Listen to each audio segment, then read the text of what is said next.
Good morning, everyone. How are you? I hope you all are fit and fine. From today, we will start our history chapter first. And the name of the chapter is, you can see, The Rise of Nationalism in Europe. Europe में राष्ट्रवाद का उदय। जब हम offline classes ले रहे थे तब हमने इसको इंट्रोडक्टरी में हमने इसको पढ़ा था। इंट्रोडक्शन, ये ऊपर की जो पिक्चर बनाई है इन सब के बारे में हमने पढ़ा था। मतलब हम इसको एक इंट्रोडक्टरी लेक्चर इस चैप्टर का हमारा कर चुके हैं हम। तो आई होप वो सब आपको क्लियर होगा। तो अब हम यहाँ से शुरू करेंगे अपने चैप्टर को। सबसे पहले हमें राष्ट्रवाद क्या होता है उसका मीनिंग पता होना चाहिए। जब हमने ऑफलाइन की तब मैंने आपको बताया था कि उस समय जो यूरोप था वो अलग अलग टुकड़ों में, जैसे जैसे देश आज हम देख रहे हैं यूरोपियन कॉन्टिनेंट में, उस तरह का कोई भी स्वरूप उस समय नहीं था कि अलग अलग देश होते थे।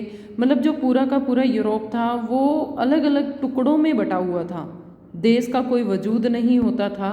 तो किस तरह से वहाँ के लोगों ने उसको इकट्ठा किया, अपने पूरे यूरोप को एक कॉन्टिनेंट के रूप में वो लेके आए, अलग अलग कंट्रीज किस तरह से फॉर्म हुई, वो हम इस सब चैप्टर इसमें हमें पढ़ने वाले हैं। तो हम हमारा चैप्टर शुरू करते हैं। इन 1848 Frederick सार्यू, a French artist, prepared a series of 4 prints visualizing his dream of a world made up of democratic and social republics, as he called them.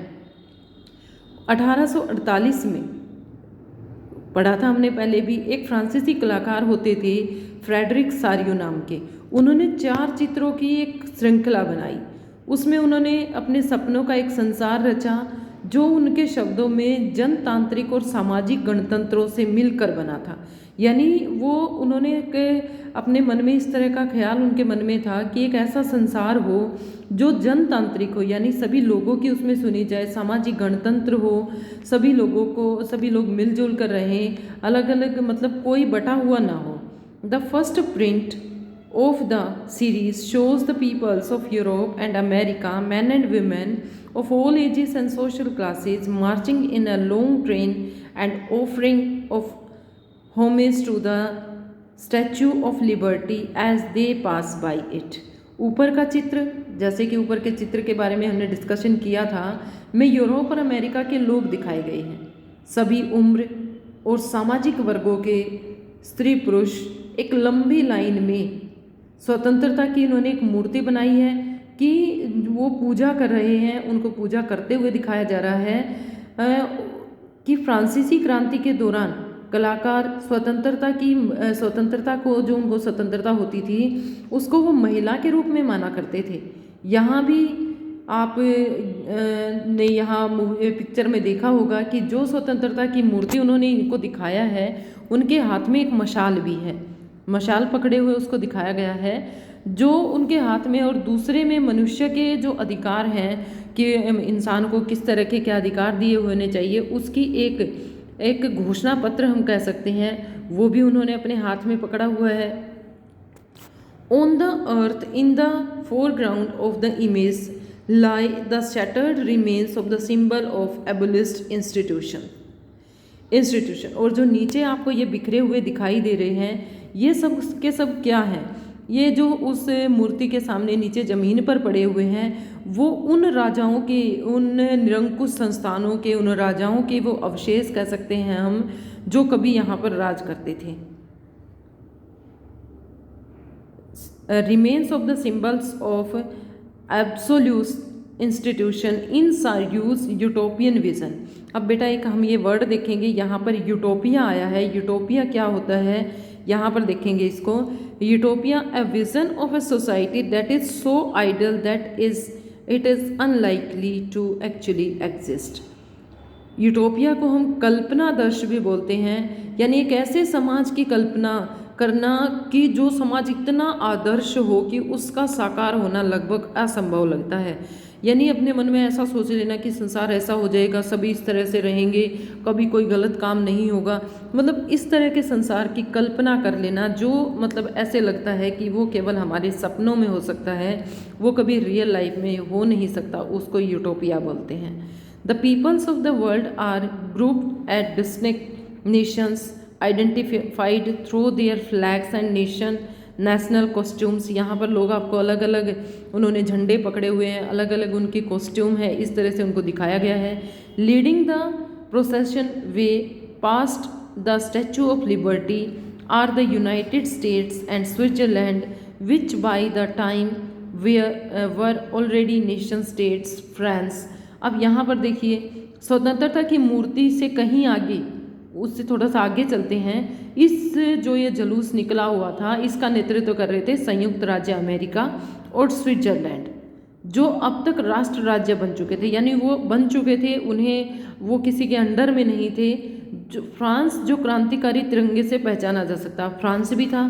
French revolution हमने 9th में पढ़ा है, वो क्या था, फ्रेंच रेवोल्यूशन में उनको भी बना, फ्रेंच जो फ्रांस था वो भी इसमें आइडेंटिफाइड है।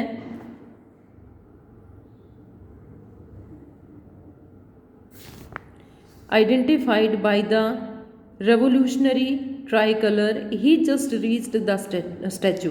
वो अभी अभी जिसने अपनी स्वतंत्रता अभी अभी पाई है वो भी स्टैचू तक पहुंच चुका है। She is followed by the peoples of Germany bearing the black red and gold flag. She is followed, अब देखो सी यूज हुआ है, यानी उसको स्वतंत्रता की प्रतिमा को मूर्ति यानी औरत के रूप में उसको रखा गया है, तो इस तरह से उनको एक औरत का रूप दिया गया है।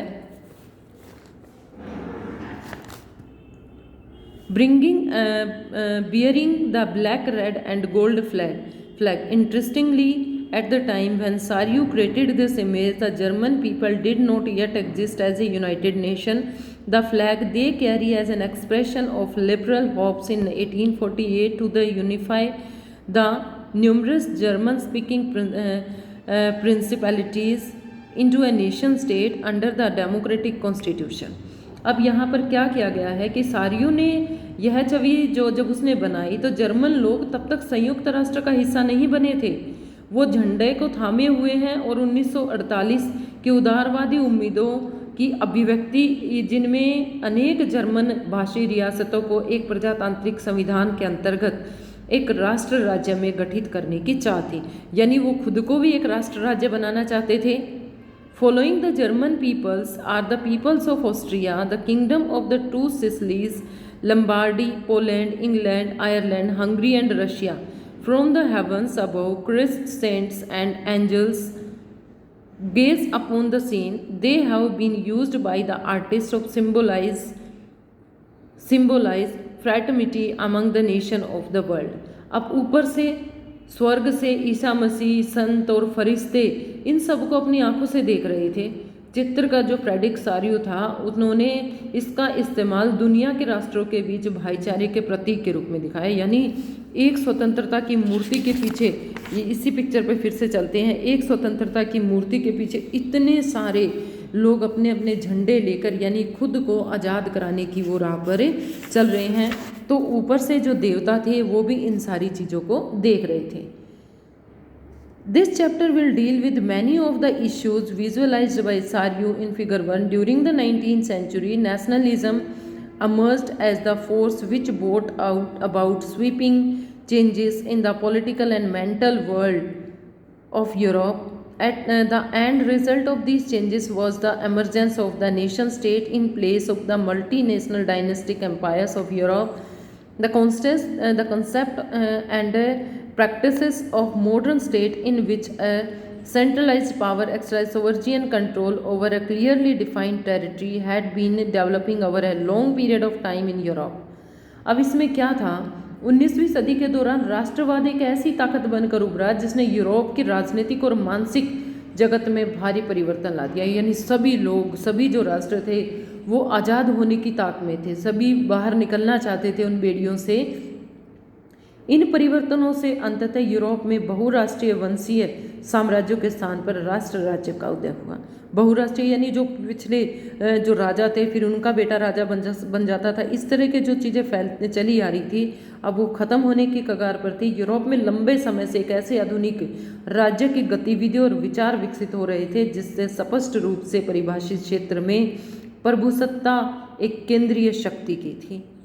But a nation state was one of which the majority of its citizens and not only its rulers came up develop a scene of common identity and shared history of or a descent. लेकिन राष्ट्र राज्य में न केवल उसके शासकों बल्कि वहाँ के अधिकांश नागरिकों में एक साझा पहचान का भाव और साझा इतिहास या विरासत की भावना थी।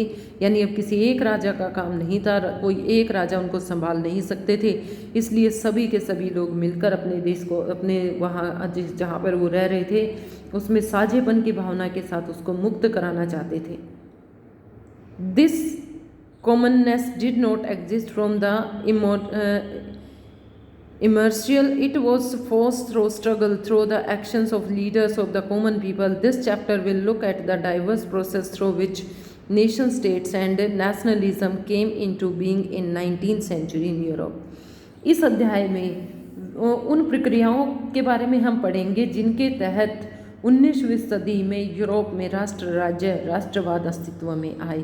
यानी किस तरह से आज के जितने हम सारे यूरोप में देश देख रहे हैं उनका किस तरह से उत्थान हुआ। कुछ नए वर्ड यहाँ पर हम देखने को मिलेंगे। एक यहाँ पर आया है plebiscite, a direct vote by which all the people of a region are asked to accept और रिजेक्ट अ प्रपोजल। इसका मतलब क्या होता है? एक ऐसा मतदान जिसके जरिए एक क्षेत्र के सभी लोग एक प्रस्ताव को स्वीकार या अस्वीकार कर सकते हैं, करने के लिए उनसे पूछा जाता है। ऊपर भी कुछ दिया गया है, इसको आप पढ़ेंगे। What is a nation? यहाँ पर अर्नेस्ट रेनन की बात हुई है। यह आपने अपनी नोटबुक में शॉर्ट क्वेश्चन के रूप में लिखना है कि अर्नेस्ट रेनर ने किस तरह से बताया है कि एक नेशन क्या होता है। तो ये आप अपने नोटबुक में लिखना है। आई होप जितना हमने पढ़ा है एक पेज ही कर पाए बेटा, वो आपको क्लियर हो गया होगा।